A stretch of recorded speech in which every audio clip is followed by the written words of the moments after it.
এখানে মমতা বন্দ্যোপাধ্যায় সরকার তোষণের রাজনীতি করতে গিয়ে ওবিসির অধিকার পাওয়া যাদব সমাজকে যেভাবে বঞ্চিত করেছেন তার বিরুদ্ধে তারা আজকে ক্ষোভ প্রকাশ করেছেন এবং ভারতীয় জনতা পার্টি যেভাবে গত কয়েক বছর লাগাতার হিন্দু ওবিসিদের সংরক্ষণের প্রশ্নে রাস্তায় এবং বিধানসভায় এবং আইনি লড়াইতে প্রত্যক্ষ ভূমিকা নিয়েছেন তারা আমাদেরকে সাধুবাদ জানিয়েছে।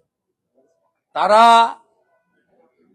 আমাদের দুগ্ধ পালক এবং দুগ্ধজাত সামগ্রী যারা তৈরি করেন, ছানা, আমাদের ঘি বা অন্যান্য যে সমস্ত জিনিস যেগুলো আমাদের প্রত্যেক দিন বিভিন্ন ব্যবহারের মানে খাদ্য গ্রহণের জন্য লাগে এবং সেখান থেকে প্রত্যক্ষ পরোক্ষভাবে নানা উপকরণ তৈরি হয় এবং সমস্ত ধর্মীয় অনুষ্ঠান, সামাজিক অনুষ্ঠানে সেটা লাগে এবং যে মিষ্টান্ন দোকানগুলোতে এটা হচ্ছে মূলত সাপ্লাই চেন, এদের র মেটেরিয়াল বা এই কাঁচা মালের উপরেই তৈরি হয়।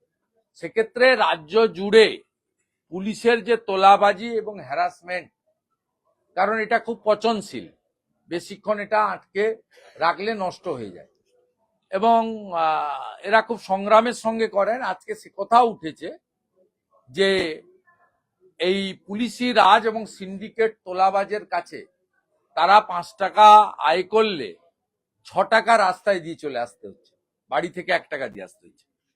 এইভাবে নানা বিষয় তারা তুলে ধরেছেন। তারা প্রথমত বিজেপির প্রতি আস্থাশীল, সেই কারণে 19, 21 এবং 24-এ আমাদের যাদব এলাকায় গরিষ্ঠ সংখ্যক ভোট বিজেপি পেয়েছে বা দিয়েছেন ওনারা। আমরা আবেদন করেছি যে 100% এবারে পরিবর্তনের পক্ষে ভোট দিতে হবে এবং এই সরকারকে বদলাতে হবে। আপনাদেরও হাল ফেরাতে গেলে, আপনাদেরও অধিকার আদায় করতে গেলে আপনাদের এই সরকারকে ছুঁড়ে ফেলে দিতে হবে। এটা আমাদের দিক থেকে আবেদন আমরা বলেছি।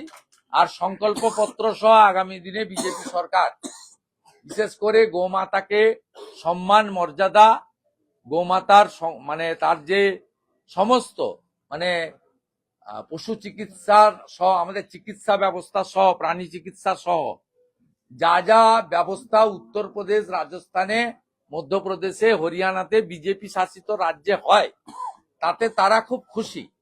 আমি একটি প্রতিনিধি দলকে হরিয়ানা বা উত্তরপ্রদেশে এই যাদব সমাজের প্রতিনিধিকে বলেছি আপনারা গিয়ে সেখানে দেখে আসুন কিভাবে এই গোমাতাদেরকে তারা বিভিন্নভাবে, গোমাতা তো আমাদের একটা আস্থার জায়গা, সেটাকে করছেন।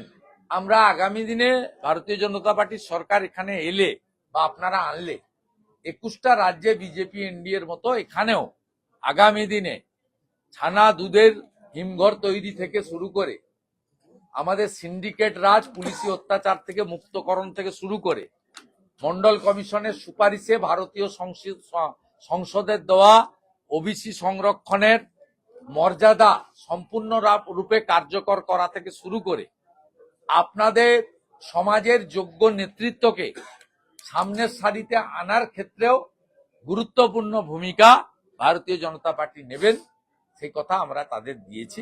খুব ভালো আলোচনা এখানে 2 ঘন্টা ধরে হয়েছে।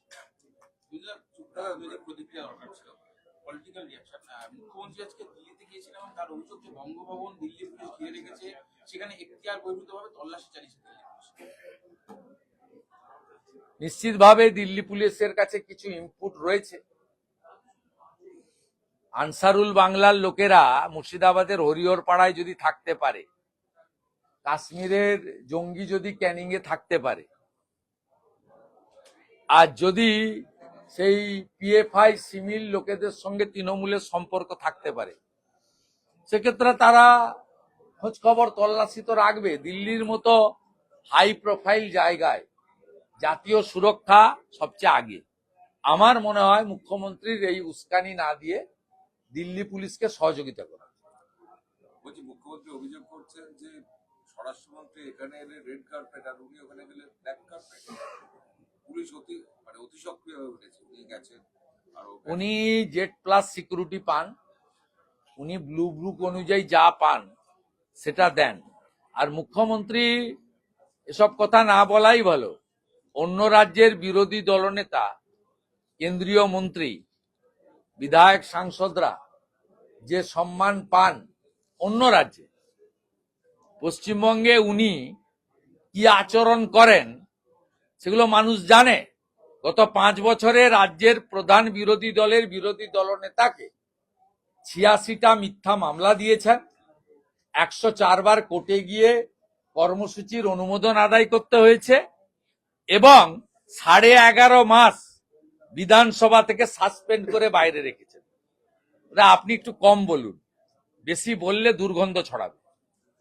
এখানে বলছি ভোটার তালিকায় বলছি বঙ্গভবনে তাদের নিয়ে গেছেন যারা ভোটার তালিকায় ডেঞ্জারাস এলিমেন্ট এই সোনা পাপ্পু গোটা কসবা থেকে শুরু করে ওই এলাকা পূর্ণ নিয়ন্ত্রণ করে। সোনা পাপ্পুর গ্রেপ্তার করতে হবে। ওই আইওয়াস করে 10 জনকে গ্রেপ্তার করলে হবে না। পরীক্ষা চলছে, মাইক বাজানো যাবে না, তো আমরা মাঠে নামছি। সোনা পাপ্পুকে গ্রেপ্তার করতে হবে, কঠিন শাস্তি দিতে হবে। এরা সমস্ত প্রমোটিং, পুকুর বোঝানো, জলাশয় বোঝানো, এলাকার অটো স্ট্যান্ড থেকে মাছ সবজির বাজার, হকারদের স্টল থেকে শুরু করে সমস্ত সিন্ডিকেট এবং নিয়ন্ত্রণ করছে। এদের একটাই কাজ, কর্পোরেশন, বিধানসভা, লোকসভা ভোটে ছাপ্পা মারা। আর এইটা করে দেয় বলে তৃণমূলের আশীর্বাদ আছে, পিসির আশীর্বাদ আছে। কালকেও যেখানে ঘটনা ঘটেছে পিসির বাড়ি থেকে 4 কিলোমিটারের মধ্যে, রাজ্যের পুলিশ মন্ত্রীর বাড়ি থেকে। মুখ্যমন্ত্রী তো এগুলো শিখিয়েছেন, কারণ তিনি প্রথম পুলিশ মন্ত্রী হয়ে কালীঘাটে গিয়ে সেই রাত্রে লকআপ থেকে আসামিদের বের করে নিয়ে এসেছিলেন। অর্থাৎ রাজ্যের পুলিশ মন্ত্রী যদি গুন্ডাদের সংরক্ষণ দেন, তাহলে বেচারা পুলিশরা আর কি করবে? তৃণমূলের অনেক ছবি পাওয়া যাচ্ছে ওই সোনা পাপ্পু। আরে ও তৃণমূলের মেন, ওখানে ভোট লুটেরা। বিজেপি কে কোথাও মিটিং মিছিল করতে দেয় না, বিজেপি কর্মীদের এজেন্ট বসতে দেয় না, একদম শাহজাহান স্টাইলে করে। নটোরিয়াস ক্রিমিনাল এবং মিনিমাম কয়েকশো কোটি টাকার মালিক।